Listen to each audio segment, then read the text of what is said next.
hari pertama, minggu pertama di bulan Februari ya. Bulan berlalu cepat saudara ya. Kita harus mulai benar-benar diri ya. Jangan khawatir apa yang akan kita makan dulu pakai, tapi kita cari Tuhan dan kebenarannya, ibadah sungguh-sungguh supaya kita benar-benar berkenan di hati Tuhan. Hari ini saya akan melanjutkan khotbah saya tentang the providence of God, tentang pemeliharaan Tuhan seri 2. Kalau dulu kita seri pertama tentang Adam dan Hawa, tentang Abraham, tentang semua ya. Hari ini kita akan masuk mengenai apa kata Yesus ya. Tuhan itu selalu rindu memberkati, menyediakan apa yang kita butuhkan. Amin saudara. Kalau nyawanya pun diberikan, Yesus mau mati bagi kita, maka segala sesuatu yang kita butuhkan Tuhan pasti berikan. Ya dong. Dia menebus kita dengan darahnya, dengan nyawanya. Masa terus ditinggal itu aja? Kan nggak mungkin. Pasti dipelihara, dia sakit disembuhkan, ada kurang berkat diberi berkat, dipulihkan. Seumpama gini saudara ya, kalau saudara punya mungkin beli HP yang mahal, ya kan? Beli HP yang mahal, ya mungkin harganya 25 juta, ada ya? Ada kan? Kita pengen HP itu mahal sekali. Kita menabung, mencicil, mengumpulkan uang, ya begitu kita bisa beli HP yang 25 juta, apa yang kita lakukan? Masa kita sembarangan naruh? Iya kan? Wah, pertama kali kita beli, Pak beli anti gores, ya kan? Yang terbaik, ya kan? Beli casing yang terbaik, tiap hari dilap terus kan? Dan HP itu nempel di tangan, nggak pernah lepas. Kenapa? Kita sangat cinta HP itu. Ini HP yang mahal nih, 25 juta. Masa kita taruh sembarangan? Nggak mungkin. Masa kasih anti gores yang murah? Nggak mungkin. Pasti kasih anti gores yang mahal, casing yang bagus, kasih aksesori, kasih gitu kan, supaya kasih apa yang kecil-kecil kan, pokoknya dihias sekian mungkin. Kenapa? Karena barang itu berharga, ya kan? Di mata kita beli dengan susah payah, menabung, beli HP, tidak mungkin sembarangan saudara yang. Jadi kita perlu tahu ya. Juga misalnya kita beli mobil yang mahal, mungkin miliaran, ya kan? Pasti tiap hari kita bersihin, ya kan? Kita aksesori, dekorasi. Kenapa? Ini barang mahal, berharga. Dipelihara dengan baik, cek rutin ke bengkel. Pokoknya segala sesuatu kita curahkan pikiran kita, tenaga kita, uang kita untuk perawatan mobil itu, saudara. Demikianlah Tuhan. Tuhan Yesus telah mati bagi kita. Dia menebus dosa kita. Kita menjadi milik Yesus. Karena Yesus telah mati bagi kita, maka secara otomatis bagi kita percaya, kita menjadi milik Yesus yang paling berharga, seharga nyawanya kan? Ya dong, nyawa kita terus nyawa dia, berarti seharga, selevel nyawa Yesus. Masa Yesus biarkan saja kita kekurangan, Yesus biarkan saja kita sakit gak sembuh-sembuh, masa kita terpuruk, masa kita menderita, masa Yesus cuek aja? Gak mungkin. Nyawa kita seharga nyawa Yesus ditukar, mati kayu salib untuk supaya kita selamat. Masa dibiarkan kelaparan, kekurangan, nganggur, gak punya duit, minta-minta, gak mungkin sudah. Ya, jelas sekali bahwa Tuhan selalu ingin memberikan apa yang kita butuhkan. Kita belajar dari apa kata Yesus di khotbah di bukit ya, saudara. Janji Yesus kepada murid-muridnya dalam kebutuhan sehari-hari. Ini khotbah Yesus di bukit. Yesus khotbah itu bukan sekedar khotbah menyampaikan informasi, tapi ini suatu janji dan pasti akan ditepati oleh Yesus. Matius 6 ayat 25 sampai 33. Karena itu aku berkata kepadamu, janganlah khawatir, janganlah takut, janganlah cemas akan hidupmu, akan apa hendak kamu makan atau minum, dan janganlah kamu khawatir. Dan lagi, jangan khawatir, jangan takut, jangan cemas. Pula akan tubuhmu, akan apa yang hendak kamu pakai. Bukankah hidup itu lebih penting daripada makanan, atau tubuh itu lebih penting dari pakaian? Yesus ngomong, jangan khawatir, jangan takut, jangan cemas akan apa yang engkau makan, minum, pakai. Ya, jelas dikata Yesus, janji Yesus. Pandanglah burung-burung di langit yang tidak menabur dan tidak menuai, dan tidak mengumpulkan bekal dan lumbung, namun diberi makan oleh Bapakmu yang di surga. Bukankah kamu jauh melebihi burung-burung itu? Ya kan? Yesus yang mati untuk burung. Tidak mati untuk domba atau kambing. Karena itu gak level, itu hanya sekedar datang. Tapi Yesus mati untuk kita. Tapi gini saudara, kalau Yesus pun memelihara, ya kan, burung merpati, ya kan, hewan-hewan, burung di udara, masakah kita tidak dipelihara? Oh, Yesus mati untuk kita kok, Yesus mati untuk kita, masa kita dipelihara? Pasti dipelihara, kita paling berharga. Siapakah dari kamu yang karena kekhawatirannya dapat menambah sehasta saja pada jalan hidupmu? Kita khawatir memang menambah umur kita, enggak, saudara. Sebulan bukan enggak. Dan mengapa kamu khawatir akan pakaian? Ya. Perhatikanlah bunga bakung di ladang yang tumbuh tanpa bekerja dan tanpa meminta. Namun aku berkata kepadamu, Salomo dalam segala kemegahannya pun tidak berpakaian seindah itu, saudara. Sehingga salah satu dari bunga itu. Jadi jika demikian Allah mendandani rumput di ladang yang hari ini ada dan besok dibuang ke dalam api, tidakkah ia terlebih lagi mendandani kamu, hai orang yang kurang percaya? Ini khotbah di bukit adalah khotbah kepada murid-muridnya, dan janji ini berlaku bagi murid-muridnya. Kalau kita murid Yesus, kita merasa kita murid Yesus, janji ini berlaku, saudara. Jangan kamu khawatir, burung di udara dia pelihara. Ya kan? Tadi nyanyi Pak Odi gimana? Jangan aku khawatir, bunga di ladang dia hiasi. Tapi pulang khawatir nanti. Begitu pulang aku gak khawatir nyanyi. Atau tak aja datang. Aduh, gimana? Khawatir lagi. Aduh, kontrak mau habis. Aduh, ini ada dokter bilang kita sakit kanker, sakit apa. Ya kan? Kita khawatir lagi. Kita jangan khawatir. Bapa di surga, Tuhan Yesus berjanji di khotbahnya di bukit. Ini khusus untuk murid-muridnya. Pastikan kita murid-muridnya. Murid-muridnya adalah yang melakukan firman Tuhan. Kalau kita tidak melakukan firman Tuhan, kita bukan murid-muridnya. Apalagi janjinya. Adakah seorang daripadamu yang memberi batu pada anaknya jika ia minta roti? Atau memberi ular jika ia minta ikan? Ada nggak kita orang tua di sini? Nah, Pak Benny, contohnya di depan kita ini. Kalau misalnya Michael minta roti, kira-kira dikasih batu nggak? Ya, enggak kan? Minta roti apa Michael? Minta ini Pak, saya tambah ini paling enak nih kan? Pasti bapaknya kasih terbaik, ya kan? Minta apa lagi nih? Ikan kasih ular? Nggak mungkin, ya. Nggak mungkin, kecuali belut ya, jadi hidung capuma itu enak, iya dong, angke kan? Boleh kasih belut boleh, tapi olah jadi hidung capuma itu hoje, ya kan? Tapi nggak punya kasih ular mentah-mentah.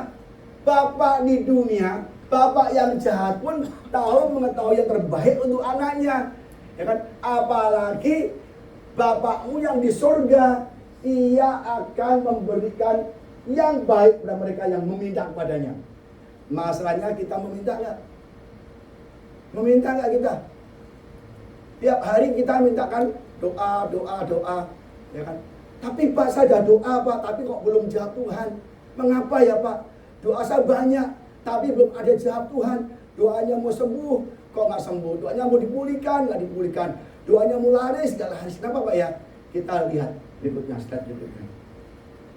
Sebab itu janganlah kamu khawatir dan berkata, apakah yang akan kami makan, apakah yang kami minum, apakah yang kami pakai. Semua itu dicari bangsa-bangsa yang tidak mengenal Allah. Ya, jelas sekali. Makan, minum, pakai rumah, mobil, motor, apapun, uang, itu tidak hanya kita cari. Semua orang yang tidak kenal Tuhan pun mencari semua. Tapi bedanya apa dengan kita? Kita lihat saudara. Akan tetapi Bapakmu yang di surga tahu bahwa kamu memerlukan itu. Jadi yang saudara doakan, saudara inginkan, Tuhan aku pengen punya uang, Tuhan aku pengen beli motor, Tuhan aku pengen beli mobil. Tuhan udah tahu. Tapi kenapa Pak saya nggak beli mobil? Kok nggak keluar mobil Pak?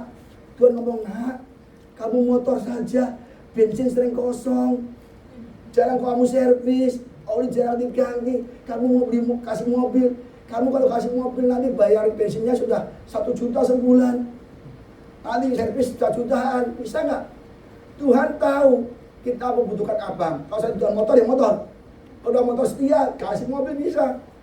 Ya, jadi nggak mungkin Tuhan memberikan sesuatu yang membuat kita jauh dari Tuhan. Nggak mungkin. Gajian, gotiau, minta lebih, citiopwa dikasih, capio dikasih, tapi malah jauh dari Tuhan. Maka Tuhan nggak kasih, kamu setia dulu dengan gotiau sebulan, setia kasih citiopwa, kasih capio. Itu ada tingkatannya supaya Tuhan menguji kita, apakah kita tetap setia dengan berkat yang Tuhan berikan. Ya, jadi Tuhan tahu bahwa kamu memerlukan makanan yang dipakai apapun yang kita butuhkan, Tuhan tahu. Tapi kenapa kok kita nggak mendapatkannya yang kita doakan? Ada syaratnya ini. Tetapi carilah dahulu kerajaan Allah dan kebenarannya, maka semua itu makan, minum, pakai. Ini Yesus berkata tentang kebutuhan jasmani, kebutuhan hidup kita, makan, minum, pakai. Maka semuanya itu akan ditambahkan kepadamu. Jelas, kita mencari Tuhan dahulu. Pak, saya ke gereja, saya ibadah rajin Pak. Ya kan? Bukan sekedar ibadah, bukan sekedar berdoa, bukan sekedar baca Alkitab. Itu kerajaan Allah. Kita lihat apa sih artinya kerajaan Allah. Kita lihat kerajaan Allah bukanlah soal makanan dan minuman, tetapi soal kebenaran, firman, damai sejahtera dan sukacita oleh Roh Kudus. Ini namanya kerajaan Allah. Dan bukan ke gereja saja, bukan gereja boleh, ya kan, bukan komisalis saja, bukan baca kemana saja, tapi kita harus hidup di dalam kebenaran. Dalam bahasa Inggrisnya lebih keren lagi, saudara. God's kingdom is not about eating and drinking. It is about pleasing God. Ya. All this come from the Holy Spirit. Jadi kerajaan Allah tentang menyenangkan hati Tuhan. Ya kan? Jelas sekali, saudara. Apakah kita sudah menyenangkan hati Tuhan? Apakah kita mengutamakan Tuhan dulu? Kadang-kadang kita sering bangun pagi, pikir pekerjaan, pikir bagian, pikir apa yang kita lakukan, kita ketemu siapa hari ini, ya kan? Tapi kita nggak pernah berdoa. Mulailah dengan doa, Tuhan hari ini aku mau bekerja. Ya. Aku butuh ini, butuh itu, butuh hari ini, butuh hari ini, butuh hari ini, sampai beri Tuhan. Itu Tuhan hari ini aku mau ketemu orang, klien Tuhan. Doa dulu, Tuhan aku mau ketemu klien si A. Kau berkati, atur perkataanku supaya diberkati, menjadi deal. Jadi sebelum kita lakukan apapun, kita harus berdoa dulu, mencari Tuhan, utamakan Tuhan. Maka kita akan diberkati Tuhan. Banyak dari kita seringkali tahun lalu mungkin ya, semua kita putuskan sendiri. Ya. Kita bilang, aduh saya tidak sempat cari Tuhan. Oke Tuhan, aku akan cari Engkau. Kalau aku beres 12 tagihan, aku akan ke gereja. Setelah utangku lunas, aku akan ke gereja. Setelah aku bisa beli mobil, aku akan ke gereja. Kalau bisa beli rumah, aku akan ke gereja. Kalau sama kebutuhanku tercukupi. Banyak orang demikian. Aku jadi nggak bisa ke gereja Tuhan. Kenapa? Aku ingin semua kebutuhanku dulu tercapai. Aku ingin apa tercapai, terpenuhi, baru akan mencari Engkau. Itu kita tidak mengutamakan Tuhan. Tuhan tidak mau diduakan.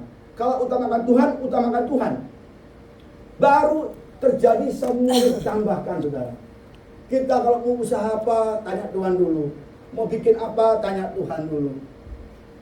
Saya percaya kalau kita libatkan Tuhan, utamakan Tuhan, diskusi dengan Tuhan, pasti semuanya akan ditambah-tambahkan. Utamakan Tuhan. Dari pekerjaan, keluarga. Kan banyak orang, Pak, saya nggak bisa ke gereja. Ada keluarga datang, ada mertua datang, ada orang tua datang. Ada ajak keluarga kamu ke gereja dulu. Nanti baru ke mall, kemana kan. Nggak datang. Ya mungkin Pak saya begini, oh maaf Pak saya nggak bisa, lagi gerimis. Ya kan? Oh Pak nggak bisa Pak ibadah. Karena banyak alasan ya yang dibuat supaya tidak pergi ke gereja. Padahal kerja seminggu sekali.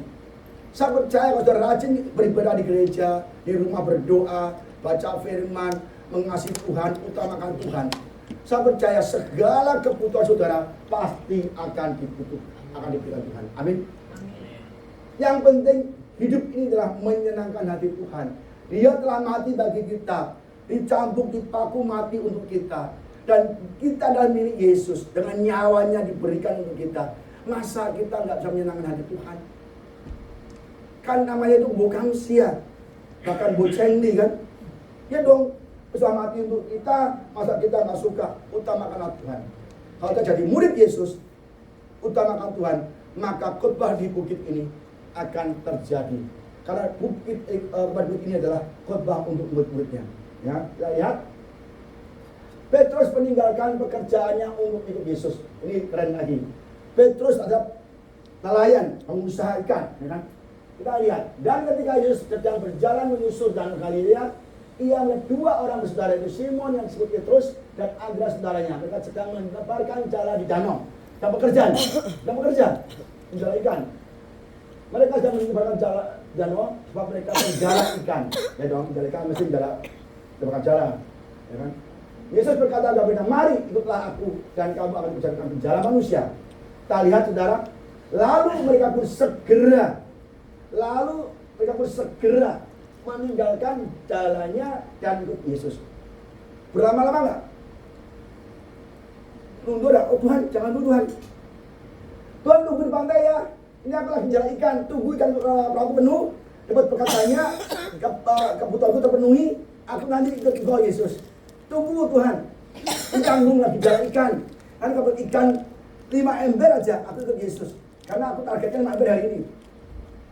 Tapi dia tidak.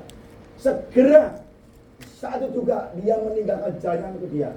Dan setelah Yesus pergi dari sana, lihatnya juga pula dua orang saudara, yaitu Yakobus dan anak Zebedus dan Yohanes saudaranya.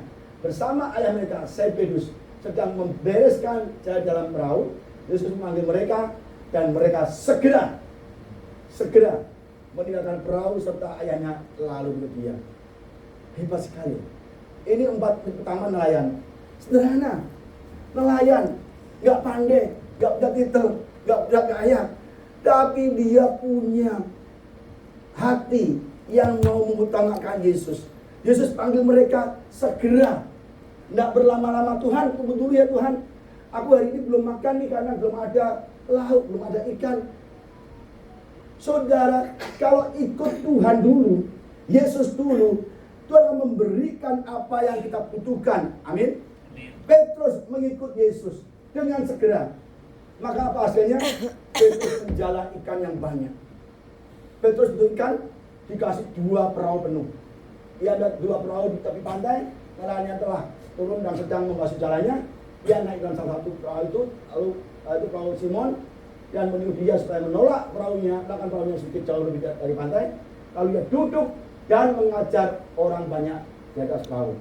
Tadi Yesus mengajar di dalam perahu Petrus, ya kan? Setelah berbicara, ia berkata kepada Simon, bertolaklah ke tempat yang dalam dan tebarkan jalamu untuk menangkap ikan. Ya kan? Apa kata Petrus? Guru, setelah sepanjang malam kami bekerja keras dan kami tidak menangkap apa-apa. Tetapi karena engkau yang menyuruhnya, aku akan menebarkan jala juga. Petrus nelayan butuh ikan. Semalam-malaman dia tidak dapat ikan, ya kan? Tidak dapat ikan sama sekali, 0. Tapi Tuhan tahu, ketika Petrus dipanggil Tuhan, dia langsung segera ikut Tuhan. Maka ketika mengikut Yesus, yang segala mengutamakan Yesus sebagai yang utama dan hidupnya, maka apapun yang dibutuhkan Petrus segala yang akan ditambahkan. Apa terjadi? Dan setelah mereka melakukannya, mereka menangkap sejumlah besar ikan, sehingga jala mereka mulai koyak. Lalu mereka memberi isyarat pada teman-temannya di perahu yang lain, dan mereka datang membantunya. Dan mereka itu datang, lalu mereka bersama-sama mengisi kedua perahu itu dengan ikan hampir tenggelam. Bayangkan, tidak pernah Petrus dapat 2 perahu penuh ikan, tidak pernah dapat. Karena dia ikut Yesus dengan segera, tanpa mempedulikan pekerjaannya, justru Tuhan menyediakan Petrus sampai 1 perahu penuh, dia panggil perahu teman-temannya, saudara. Kita juga demikian. Bulan ini kita demikian. Kita tuh omsetnya maksudnya nggak banyak, ya kan? Karena apa? Kita punya pegawai itu lambat. Cuci sekilo itu susah. Sekarang lihat kan, susah. Sehari sekilo saja berat. Ya. Tapi banyak pesanan. Tuhan datangkan banyak pesanan. Kita percaya Tuhan, kalau kita nunggu hasil kerja karyawan, kita nggak maksimal. Hasilnya segitu-gitu aja. Kita berdoa. Dan Tuhan katakan perahu-perahu lain. Ada orang-orang pencuci sarang walet yang nggak bisa jual. Hubungi Ibu Ida. Bu, ada sarang bersih mau nggak? Ada sarang mau nggak? Oh ya, silakan. Akhirnya pada jual sarang bersih, kita tinggal cek lagi, permak dikit-dikit, langsung kita bisa puluhan kilo sudah. Jadi kadang-kadang kita nggak masuk akal. Kita terbatas dengan kapasitas kita sendiri. Aduh, ini cuma hanya berapa kilo aja satu hari, nggak bisa, susah. Ya kan, income-nya juga nanti nggak banyak, terbatas dengan kapasitas sarang sendiri, anak-anak cuci sarang. Tapi kita ingin income lebih besar lagi. Tuhan, kita butuh income lebih besar lagi. Target saya segini Tuhan. Ingin target segini. Apapun yang kita inginkan, kita doakan bersama Bu Ida. Kita doakan, Tuhan kita ingin income segini. Ya, target segini. Ya kan? Dan Tuhan mendengar doa kita. Dan diberikanlah pembeli yang kita nggak bisa handle. Ada orang yang narik kita sarang bersih. Dan akhirnya semua terkirimkan bulan itu semua. Itu berkat di awal tahun Januari. Jadi kita mungkin toko kita kecil, ya kelihatan. Jangan kecil hati. Tuhan, tokoku kecil, masuk gang, belok kiri, belok kanan, ujung sekali. Mana ada orang lewat Tuhan. Tapi Tuhan sanggup mendatangkan berkat. Ada aja yang cari. Tahu-tahu telepon, cari, ya kan. Ada aja, mungkin Ibu Lena, mungkin catering kan. Tuhan, saya nggak punya restoran besar, terima catering yang besar. Ya kan, saya mungkin kecil. Tapi kau berdoa sungguh-sungguh cari Tuhan dan kebenaran yang lebih dahulu. Utamakan Tuhan dan kita. Jangan pentingkan cari omset dulu, target dulu, sibuk dulu, semua dulu sendiri. Gak ada waktu untuk Tuhan, gak ada waktu untuk berdoa, ibadah. Percuma dah. Jadi kita harus cari Tuhan, ibadah sungguh-sungguh. Kita harus senangkan Tuhan, pleasing God, utamakan Tuhan. Maka mungkin Ibu Lena nggak duga, tahu-tahu telepon ibunya ada pernikahan, bisa masuk plan. Mana bisa, mana tahu kita. Semua berkat yang kita terima itu kita nggak kenal orangnya, nggak kenal siapa pelanggannya, nggak kenal siapa-siapa. Tapi Tuhan datangkan kepada kita. Amin, saudara. Mungkin juga demikian kalau kita karyawan, kita rajin cari Tuhan, ya kan? Berdoa untuk perusahaan, berdoa terus setiap hari cari Tuhan kebenaran itu. Saya dipromosikan loh. Tahu-tahu ya manajernya mati, Tuhan dia diangkat kan. Kita nggak tahu. Jadi semua itu dalam rancangan Tuhan. 2 perahu penuh ini berkat dari mengutamakan Tuhan, mencari Tuhan. Lebih dari pekerjaannya keluarganya ditinggalkan. Hebat sekali itu sendiri, ya. Jadi kalau kita melihat hari ini, tahun ini, awal ini, kita mau mencari Tuhan kebenarannya, saya percaya semuanya akan ditambahkan. Kita belajar lagi dari Abraham, ya, ketaatan Abraham. Abraham mengutamakan Tuhan lebih dari segalanya. Dia orang kaya.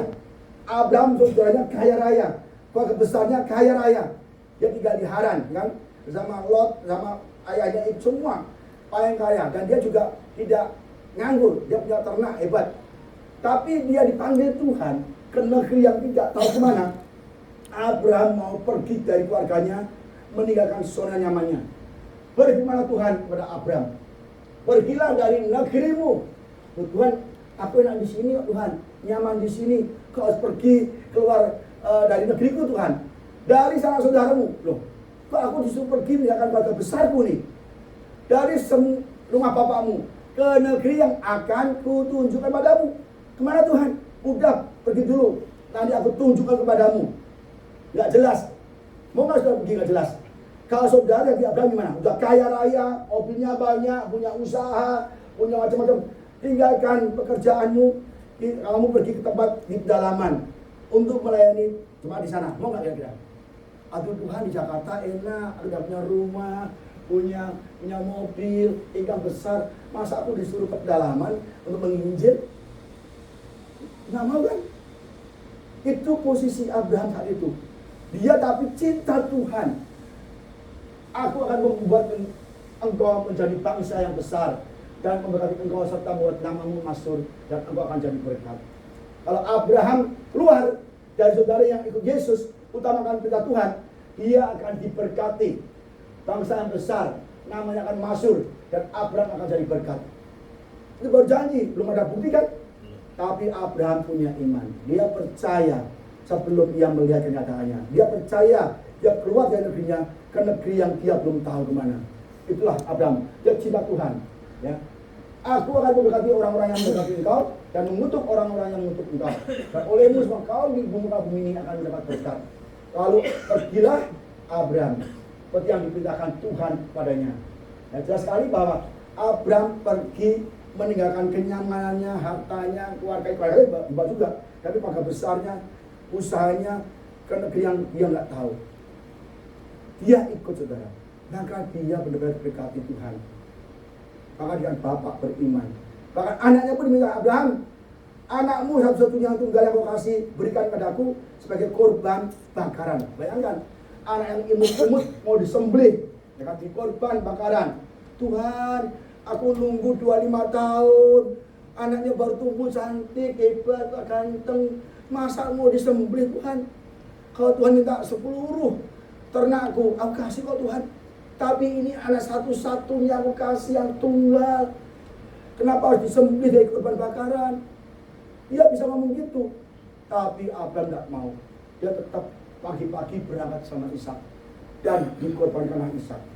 Tapi Tuhan tahu, jangan kau bunuhnya itu. Karena aku tahu bahwa engkau mengutamakan Tuhan, mengasihi Tuhan Allahmu lebih dari Ishak yang kau kasih. Ini gambaran Yesus. Bapa di surga memberikan anak yang tunggal yang dikasih mati jadi korban untuk kita semua. Jadi kalau kita mau taat, setia, Abraham pergi sama keluarganya, Lot diajak juga, maka dimanapun Abraham berada selalu diberkati. Ya kan? Apa ceritanya Lot?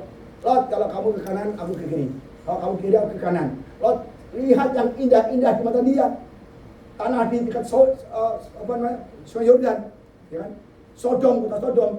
Kayaknya indah, meriah, banyak pesta, banyak kesibukan, kota besar.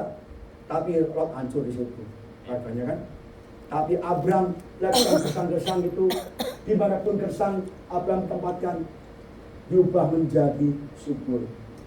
Jadi kalau ikut Tuhan, kita pun apapun yang Tuhan mau, kita lakukan. Walaupun seolah kita lagi menderita, kelihatannya nggak enak, tapi di ujung sana Tuhan sudah sediakan berkat. Yusuf juga demikian, utamakan Tuhan. Di dalam pembuangan dia tidak berselingkuh dengan istri Potifar, dia jujur, kerja giat, cinta Tuhan, takut akan Tuhan, dan di ujung sana dia menjadi pemimpin bangsa Mesir.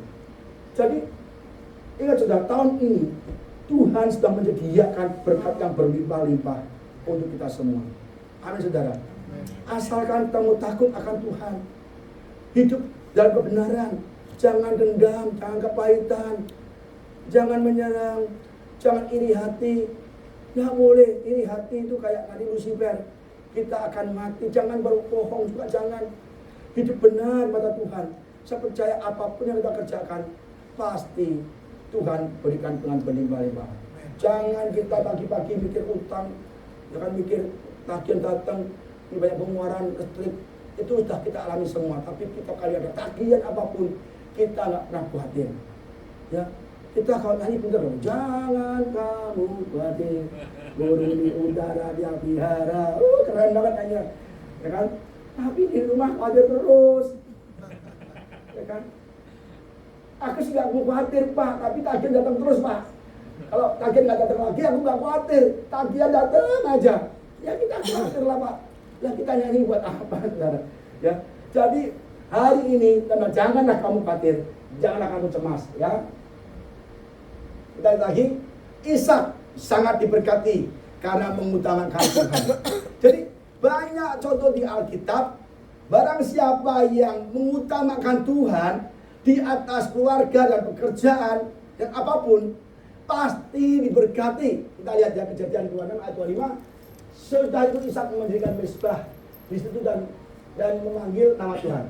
Pertama kali Ishak ke negeri yang atau tanah atau daerah yang baru, Ishak mendirikan mezbah dan di situ dia beribadah memanggil nama Tuhan. Kedua apa? Memasang kemahnya. Ini masalah keluarga, rumah tangga. Dia memasang rumahnya, kemahnya. Habis mendirikan mezbah pertama kali, dia memanggil nama Tuhan, beribadah, mengorbankan korban bakaran, baru dia mendirikan kemah, rumahnya. Diperhatikan, ya kan? Apa satu? Lalu hamba-hamba menggali sumur, ini pekerjaan. Sumur zaman dulu penting. Kalau nggak ada air nggak bisa. Sumur zaman dulu diperebutkan. Karena di sana gersang, di Israel gersang ya, Ibu Lina, Ibu Diana sudah bersama kita ke Israel ya, gersang. Karena ada jalan aspal, dulu nggak ada aspal. Kan ada Coca-Cola, ada Aqua, dulu nggak ada semuanya. Kalau mau minum ya gali sumur dulu, ya kan? Itu pekerjaan. Jadi jelas sekali Ishak tahu mana yang pertama, mana yang kedua, mana yang ketiga. Yang pertama bikin ibadah dulu, mezbah keluarga, ya kan? Kedua, rumah tangganya. Ketiga, baru pekerjaan. Kita seringkali kebalik, pekerjaan dulu, ya kan? Gangdo dulu, uang dulu, ambisi dulu, ini dulu, dagang dulu. Kedua, keluarga, ya. Habis keluarga, baru cari Tuhan. Itu salah utangnya, gak bakal ketemu, gak bakal kita diberkati. Karena kita tidak utamakan Tuhan, ya. Apa yang terjadi? Maka, ya kan, menaburlah Ishak di tanah itu, dan dalam tahun itu juga ia mendapatkan hasil 100 kali lipat, sebab ia diberkati Tuhan, dan orang itu jadi kaya, bahkan apa? Yang lama dia kaya, sehingga ia menjadi sangat kaya. Ini dia jadi kepala dan bukan ekor, terus naik dan tidak turun. Kenapa? Ishak mengutamakan Tuhan. Kalau kita utamakan Tuhan, sekalipun tahun 2026 ada peperangan, resesi, saudara semangat tetap naik. Tahu-tahu orang pada bangkrut semua, ya kan? Tuhan berkati. Kita sering gitu saudara. Dulu waktu COVID, ya kan, banyak pengusaha sekarang melihat yang hancur, gulung tikar, tutup, ya kan. Tapi kita tekun, nggak ubah-ubah usahanya itu terus. Ya kan, ganti usaha. Kita berdoa, utamakan Tuhan.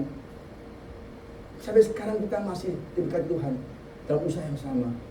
Saya percaya mungkin sudah usaha berpuluh tahun, usaha yang sama. Tapi kok tambah lama tambah turun, Pak. Kok kenapa dulu laris sekarang nggak laris lagi? Dulu banyak telepon, kok sekarang nggak banyak telepon. Kita cek, apakah selama ini kita utamakan Tuhan atau tidak? Kalau kita utamakan, ya, kekuatan kita, waktu kita, tenaga kita untuk usaha itu sendiri tidak bisa menolong. Biar kita utamakan Tuhan. Tuhan, aku tahu usahaku lagi sepi, tapi aku percaya Engkau melihat dan aku mengasihi Engkau. Akan tetap berdoa dan bersyukur pada Engkau. Utamakan Tuhan. Aku akan ibadah pada Engkau Tuhan sungguh-sungguh.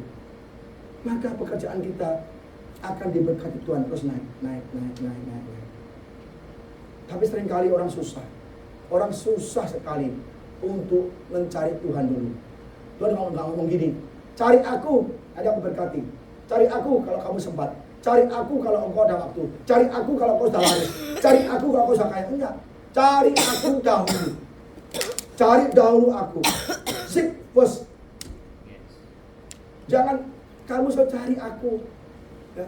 Tuhan nggak ngomong cari aku kalau kamu sudah enak. Cari aku kalau kamu sudah waktu. Cari ibadah sama aku kalau kau sempat aja. Yang penting kamu kerja dulu deh. Enggak. Cari aku dulu. Maka semuanya yang kau butuhkan aku tambah-tambahkan. Amin ya. Jadi tahun 2026 kita harus pentingkan Tuhan dulu. Berdoa setiap hari senantiasa, baca firman, puji, menyembah, melakukan firman Tuhan. Jangan sampai Tuhan kata, kamu berdoa Tuhan, tapi kamu tidak melakukan perintahku. Percuma. Ke gereja rajin, tapi nggak melakukan perintah Tuhan. Kita nggak utamakan Tuhan, percuma. Kalau kita beribadah di gereja pada Tuhan, kalau kita tidak utamakan Tuhan, dalam hidup kita percuma. Hasilnya nihil, ya. Berkat Tuhanlah yang menjadikan kaya, susah payah tidak akan menambahnya. Tuhanlah yang memberikan kekuatan kepada kita untuk menghasilkan kekayaan. Berkat ada tangan Tuhan, kutuk ada tangan Tuhan. Pilih mana? Pilih mana? Nah, ini berkat, angkat tangan dulu.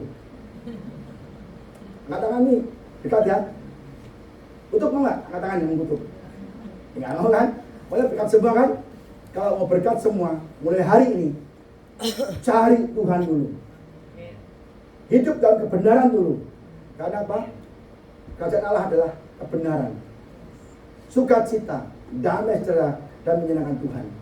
Cari dulu, maka semuanya akan ditambahkan. Ya kan? Di sini ada Alvin juga yang usaha ikan, hias kan? Begitu cari Tuhan dulu, ibadah dulu, ikannya beranak terus, nah kan? Enak kan? Kita punya anjing beranak banyak banget itu, kita jual anjingnya, ya kan? Anaknya anjing banyak, nggak jual, kura-kura laku juga. Jadi kita nggak tahu uang dari mana, tahu ada kura-kura yang mau beli kan. Jadi pokoknya Tuhan itu adalah pemberi berkat. Jehovah Jireh, Jehovah Jireh kalau kita bilang kan. Percayalah Tuhan ya. Nah ini kita belajar dari janda Sarfat. Ini janda Sarfat ini janda yang bukan janda kaya. Dan dia adalah orang yang mementingkan Tuhan terlebih dahulu. Ya, Aja-aja 7:8-16. Maka datanglah Tuhan pada Elia, bersiaplah pergi ke Sarfat yang termasuk wilayah Sidon, dan diamlah di sana, ketahuilah aku telah memerintahkan seorang janda untuk memberi engkau makan. Setelah itu bersiaplah ia, lalu pergi ke Sarfat. Setelah ia sampai ke pintu gerbang kota itu, tampaklah di sana seorang janda dan mengeluarkan kayu api. Ia berseru pada perempuan itu, katanya, cobalah ambil bagiku sedikit air dalam kendi supaya aku minum. Ketika perempuan itu mau pergi mengambilnya, Elia berseru lagi, cobalah ambil juga bagiku sepotong roti. Apa kata janda yang miskin itu? Demi Tuhan Allah yang hidup, sesungguhnya tidak ada roti padaku sedikit pun, kecuali segenggam tepung, bukan segenggam berlian. Itu lagu, ya kan? Segenggam tepung, ya kan? Dan sedikit minyak dalam buli-buli. Dan sekarang aku sedang mengumpulkan 2 potong kayu api, kemudian aku akan pulang mengolahnya bagiku dan bagi anakku, dan setelah kami makannya kami akan mati. Janda benar-benar ini last meal, makanan terakhir yang dia miliki, segenggam tepung, sebuli minyak kecil, aku akan makan, ini makanan terakhir dan aku akan mati. Tapi Elia bilang, ya. Tetapi Elia berkata padanya, janganlah takut, pulanglah. Buatlah seperti yang kau katakan, tetapi buatlah lebih dahulu aku. Aku kurang ajar. Pak Elia, aku hanya punya segenggam tepung. Dibuat makan roti pun aku akan mati besok. Tapi pokoknya bikin dulu aku. Untuk hamba Tuhan dulu. Bagiku, potong roti bundar kecil dia bilangnya. Dan bawalah kepadaku, kemudian barulah kau buat bagimu dan bagi anakmu. Segenggam tepung bagi 3. Elia dulu makan, kenyang. Baru setelah itu dia bikin sisanya untuk dia dan untuk anaknya. Kan berat sudah gak punya duit, gak punya makan, makanan terakhir pun diminta oleh Elia. Gimana ini? Tapi Tuhan telah memerintahkan pada janda itu untuk memberi makan Elia. Bayangkan, janda miskin diperintahkan untuk memberi makan pada Elia. Dan janda itu taat. Dia gak punya apa-apa, terpuruk dan besok akan mati karena kelaparan. Tapi diberikan untuk Elia. Lalu pergilah perempuan itu dan berbuat seperti apa yang dikatakan Elia. Walaupun nggak masuk akal, ini benar-benar penyiksaan, aniaya, ya kan? Tuhan perintahkan, berikan makan Elia. Tuhan, aku kan janda kaya, beri aku dulu makanan, beri aku beras yang banyak, 5 karung, beri aku roti tepung yang banyak, minyak yang banyak, baru aku berikan pada Elia. Tidak, janda itu tidak menunggu Tuhan berkati dulu, tidak menunggu Tuhan beri tepung dulu, minyak dulu, enggak. Dia memberikan kepada Elia tepung dan lalu pergilah bantuan berbuat seperti yang dikatakan Elia. Maka perempuan itu dan dia serta anak perempuannya itu mendapat makan beberapa waktu lamanya. Tepung dalam tempat itu tidak habis, minyak dalam buli-buli itu tidak berkurang. Seperti firman Tuhan yang diucapkannya dengan pada Elia. Jadi dengan lebih mendahulukan, mengutamakan perintah Tuhan, maka Tuhan menjamin kehidupan janda ini selama masa kekeringan berakhir. Terjadi multiplikasi, terjadi pelipat gandaan ketika kita mengutamakan Tuhan. Kita sudah alami. Dan pada Anda punya, kita beri orang, beri duit orang karena dia butuh urgent banget. Dan itu ujian bagi Tuhan, bagi kita. Kita berikan, besok Tuhan berikan 10 kali lipat. Jadi kadang-kadang kita dipuji, Tuhan, kalau aku kaya dulu, gajian dulu, punya uang dulu, tunggu aku banyak duit dulu, penuhkan kebutuhan dulu, baru kasih orang Tuhan. Kita kadang-kadang gitu, bayar tagihan dulu semua lengkap selesai, sisanya nanti boleh Tuhan tolong orang. Tapi Tuhan ngomong, berikan pada Elia, untuk dia makan. Hal terjadi, tepung dan minyaknya tidak pernah habis sampai masa kekeringan berakhir. Ya saudara, kita lihat yang terakhir ini teguran Tuhan pada bangsa Israel yang tidak memendahulukan Tuhan. Jadi tentang Nabi Hagai, bangsa Yehuda tidak menempatkan pembangunan bait Allah sebagai prioritas utama. Beginilah firman Tuhan semesta alam.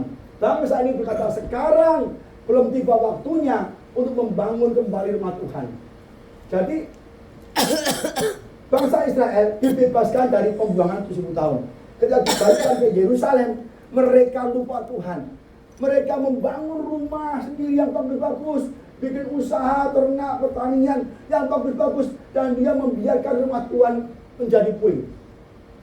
Maka datanglah Tuhan dengan perantara Nabi Hagai bunyinya, apakah sudah tiba waktunya bagi kamu untuk mendiami rumah-rumahmu yang dipapa dengan baik, sedang rumah ini, rumah Tuhan ini tetap menjadi reruntuhan. Ini bangsa Israel juga marah juga, sudah dibebaskan dari pembuangan 70 tahun, sandera, disiksa 70 tahun, dibebaskan kembali ke Yerusalem, langsung dia nggak lihat rumah Tuhan itu reruntuhan. Baik, apa Allah itu reruntuhan, tapi dia membangun rumah sendiri, buka usaha dulu, buka peternakan dulu, pertanian dulu, usaha keluarga dulu semua. Akhirnya negur, apakah sudah waktunya engkau memapani rumahmu dengan baik, dengan rumah Tuhan itu dalam reruntuhan? Sebab itu beginilah firman Tuhan semesta alam. Perhatikanlah keadaanmu. Kamu menabur banyak, menuai, membawa pulang sedikit. Kamu makan tetapi tidak kenyang. Kamu minum tapi tidak sampai puas. Kamu berpakaian tapi badanmu tidak sampai panas. Oleh orang yang bekerja untuk upah, ia bekerja untuk upah yang ditaruh dalam pundi-pundi yang berlubang. Kita kadang-kadang punya duit, anak sakit, punya duit ada kecelakaan, punya duit ada musibah, kerja uangnya habis saja. Pernah nggak kita mikir itu? Kok aku kerja, hasilnya uang habis terus, baru pertengahan bulan udah habis, kan? Sering kan kita sedang dimakan oleh belalang lahap. Kita punya gajian untuk oknam, kita punya uang tahu-tahu ada masalah, ada aja uang kita, ya kita dimakan belalang lahap. Banyak musibah, sakit penyakit, oknam, ya kan ada masalah apapun. Ya, pekerjaan kita ada aja masalah, akhirnya kita nggak untung, kita rugi, bahkan kita kayaknya kurang aja, karena kita tidak mengutamakan rumah Tuhan. Rumah Tuhan di sini adalah, kalau dulu rumah Tuhan benar, kalau sekarang ini rumah Tuhan hati kita. Kita nggak mempersiapkan rumah Tuhan, nggak mau bertobat sungguh-sungguh, ya. Jadi saudara, kalau kita seperti bangsa Israel, maka kita kerja sia-sia. Ada aja masalah, anak sakit lah, apalah, ya kan? Amsal 3:6, dalam segala perbuatanmu utamakanlah Allah. Dalam segala, ya kan, perbuatanmu utamakan Allah. Dahulukan Tuhan, seek God first. Maka ia akan menuntun engkau dan memahkotai usaha-usahamu dengan keberhasilan. Kalau kita dalam segala usaha kita, pekerjaan kita, hidup kita mengutamakan Tuhan, maka Tuhan menyertai, menuntun kita dan memahkotai dengan usahamu dengan keberhasilan. Ini Inggrisnya lebih bagus lagi. In everything you do, sama kan? Dalam segala sesuatu yang kau lakukan, put God first. Tempatkan Tuhan di tempat yang pertama. Cari Tuhan dulu, and He will direct you and crown your effort with success. Kalau kita utamakan Tuhan dulu dalam setiap apa yang kita lakukan, maka Tuhan akan mendirect, menuntun, membimbing, melindungi, dan kita akan diberikan kesuksesan. Jelas, sukses itu datangnya dari Tuhan. Jangan macam-macam kita, ya. Amin, saudara. Yesaya 53. Oh, ini ada lagi kayaknya. Ini. Telah dia Setelah dia membangun rumah Tuhan dulu, perhatikanlah mulai dari hari ini dan selanjutnya, mulai hari yang ke-24 bulan ke-9, mulai dari hari diletakkan dasar bait Tuhan. Perhatikanlah, apakah benih masih tinggal tersimpan dalam lumbung, dan apakah pohon anggur dan pohon ara, pohon delima dan pohon zaitun belum berbuah? Semua sudah berbuah dan semua sudah berkelimpahan. Mulai dari hari ini aku akan memberi berkat. Setelah mereka sadar tegur Tuhan, mereka hasil kerjanya sia-sia, dimakan belalang pelahap, budi-budi berlubang, dia sadar. Karena apa? Rumah Tuhan ditinggalkan dalam reruntuhan, puing-puing. Maka dia bertobat dan dia bangun. Mulai dia meletakkan batu pertama, membangun bait Allah, baru fondasi. Langsung Tuhan memberkati. Semua yang lumbungnya penuh, ya, anggur penuh, pohon delima penuh, zaitun penuh. Dan mulai hari pertama dia meletakkan batu fondasi rumah Tuhan. Langsung Tuhan kata, aku memberkati. Amin, saudara. Jadi saudara, kalau memberikan persembahan jangan beban. Jangan beban. Percuma. Memberikan persembahan itu dengan hati yang bersyukur. Tuhan berkat dari engkau. Inilah yang persembahan itu dalam engkau Tuhan. Bukan dengan beban. Itu investasi. Investasi. Begitu dia membangun rumah Tuhan, batu pertama, Tuhan sudah memberkati. Banyak orang sayang-sayang, aduh, kasih gereja, mau usah lah, ngapain? Ya, padahal itu bukan untuk gereja sendiri, untuk kita yang diberkati dengan orang yang memberi, bukan yang menerima. Diberkatilah orang yang memberi daripada yang menerima, kan? Tapi saudara nggak mau, maka nggak bisa saudara, lakukanlah saudara, hari ini berubah. Ya. Yesaya 59 ayat 1-3, sesungguhnya tangan Tuhan tidak kurang panjang untuk menyelamatkan, dan pendengarannya tidak kurang tajam untuk mendengar. Tangan itu tidak kurang panjang menolong kita, dan telinganya tidak kurang tajam dengar doa kita. Tetapi yang merupakan pemisah antara kamu dan Allahmu ialah segala kejahatanmu. Orang jahat doanya pasti tidak dijawab Tuhan. Saya ulangi, orang jahat doa-doanya tidak akan pernah dijawab Tuhan. Bahkan sebaliknya, kita yang baik Tuhan akan berikan yang buruk, karena kita jahat. Dan yang membuat dia menunjukkan diri terhadap kamu, sehingga ia tidak mendengar ya segala dosamu. Orang berdosa, tidak mau bertobat, tidak mau utamakan Tuhan, doanya juga tidak didengar Tuhan. Sebab tanganmu cemar, berdarah, jahat kan? Jarimu oleh kejahatan, mulutmu mengucap dusta, lidahmu sebut kecurangan. Orang dusta, orang suka bohong juga tidak akan dijawab Tuhan. Berapa banyak orang Kristen suka berbohong? Berbohong itu kayak biasa aja, nggak ada. Biasa Pak, ini mah bercanda Pak, bohong kecil. Bohong kecil dan besar apa bedanya? Orang berbohong, orang berdusta juga tidak akan ditolong Tuhan. Karena orang itu tidak mengutamakan Tuhan. Dulat-dulit orang bilang Anda. Nggak bisa. Maka jangan sampai kita dusta. Kita dusta, kita bohong, artinya kita tidak seek God first.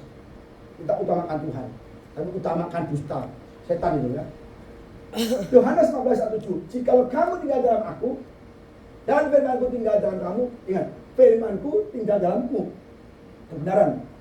Mintalah apa saja yang kamu kendaki, kamu akan menerimanya. Jelas.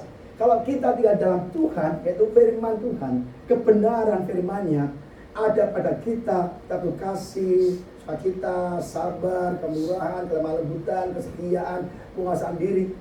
Itu apapun yang kita mintalah apa saja yang kamu kehendaki, kamu akan menerimanya. Kunci kita gampang untuk mendapatkan apa yang kita minta. Kita minta apa? Apa yang kita kehendaki? Bukan yang kita butuhkan saja ya. Bukan yang kita butuhkan saja, tapi yang kita kehendaki, inginkan pun Tuhan memberikannya. Asal firman Tuhan, kebenaran, Roh Kudus ada pada hidup kita. Gampang nggak saudara? Gampang kan? Mau diberkati? Amin. Mulai hari ini baca Alkitab. Ya kan? Lupa saya baca Alkitab banyak alasan nanti. Ya kan? Ngantuklah selembar dah, matanya berat sekali. Ya kan? Baca Alkitab, ini kebenaran. Jika firmanku tinggal dalam kamu. Kita nggak baca Alkitab, gimana firmannya tinggal dalam kita? Gimana doa dan jawab Tuhan? Ya kan? Allahku akan memenuhi segala keperluanmu, memenuhi kekayaan dan kemuliaannya dalam Kristus Yesus. Apa yang perlu Tuhan? Apa yang perlu Tuhan? Kita lihat. Inilah yang di Tuhan. Tuhan menyediakan makanan. Makanan kita sedikit, uang kita sedikit. Tuhan sanggup melipat gandakan. Multiplikasi 5 roti dan 2 ikan. Dikasih makan 5.000 laki-laki, tidak termasuk perempuan dan anak-anak. Kalau kita kekurangan itu kita pasang kurang Pak, uangnya sedikit Pak. Pas-pasan Pak. Udahlah. Kita akan nantang Tuhan. Tuhan, anak kecil bawa 5 roti ikan. Dikasih ke Yesus loh. Yesus, semua lapar. Ini hanya 5 roti. Silakan pada Yesus. Yesus langsung mengadah, mengungkap berkat. Terjadi pelipat gandaan. Kalau kita mau pelipat gandaan, apa yang kita punyai, serahkan dalam tangan Tuhan. Tuhan ini yang punya. Pasti Tuhan menolong. Ya kan? Itu saudara. Maka apapun yang butuhkan, menolong. Ini ayat dari anggur. Ini mengenai keluarga, pernikahan di Kana. Yesus sanggup kalau diberikan makanan dan kita ada ganda, Tuhan akan memberikan apa? Keluarga dia berkati. Ini di Kana, kurangan anggur. Tuhan memberikan berupa air dari anggur. Jadi Tuhan berkati makanan kita, berikan kali ganda, multiplikasi keluarga kita, pernikahan kita juga diberkati. Ya. Yang ketiga apa? Kesembuhan. Kalau kita nggak sembuh, Tuhan berikan. Asal kita cari Tuhan dulu. Cuma berdarahan. 12 tahun dia orang kaya. Dia obat tabib, berbagai tabib, segala tabib obat pun nggak sembuh. Bahkan hartanya habis. Bahkan keadaannya semakin memburuk. Karena dia mengandalkan uangnya, mengandalkan tabib, mengandalkan orang pintar. Tapi kita habis semua, dia baru mencari Yesus. Mencari Yesus. Sekali jamaah jubahnya, langsung seketika juga sembuh. Tuhan sanggup melakukan segala perkara. Makanan, rumah tangga, perkawinan, tidak Pak. Apa namanya? Sembuhan. Ini tagihan. Tagihan. Sudah minta tagihan enggak? Ini jangan minta tagihan. Jangan tagihan. Ini saya tagih pajak ini. Terus kamu siapa yang bayar pajak? Orang asing Tuhan. Tapi kita kasih pajak aja supaya kamu, kalau kita tidak dibantu Tuhan. Kamu mancing di danau. Ikan pertama ketangkap, keluarkan, buka mulutnya, ada 4 dirham. 2 dirham untuk aku, 2 dirham untuk aku. Apa? Akhirnya Petrus memancing ikan pertama, ada 4 dirham. Bayangkan, masa ada ikan dalam dirham? Mati dong dia. Mana ada ikan dibuka ada dirhamnya? Ada makanan ya, ada makanan ikan kecil mendingan ini dirham, uang, untuk apa? Bayar tagihan. Siapa di sini butuh tagihan kita bayarkan? Cari Tuhan, ya. Cari Tuhan, tagihan, ya kan? Ini masa hidup apa keluarga, masa apapun yang kita hadapi Tuhan berikan. Bahkan Tuhan berikan kita keselamatan. Nanti kita yang mati dalam Tuhan akan dibangkitkan. Tuhan memberikan segala yang kita perlukan, termasuk rapture nanti. Apa syaratnya? Carilah dulu kerajaan Allah dan kebenaran. Maka semua yang kita butuhkan akan tambahkan kepada kita semua. Amin saudara. Saya musik siap. Jadi saudara, kita belajar hari ini mulai utamakan Tuhan, cari Tuhan dulu dengan saudaranya, maka semuanya akan ditambah-tambahkan. Amin saudara. Ya, baca Alkitab, berdoa, senantiasa memuji Tuhan, utamakan Tuhan, ibadah dulu, kerjaan belakangan, ibadah dulu, puasa belakangan, ibadah dulu, hobi belakangan, ibadah dulu, ke mall belakangan, ibadah dulu. Pasti apapun yang kita butuhkan Tuhan berikan. Mari kita hadir suaraku bahwa tiap hari kita hidup dalam kasih Tuhan, tiap hari kita hidup dalam berkat Tuhan, tiap hari kita hidup dalam kuasa Tuhan. Amin. Mari kita berdiri saudara.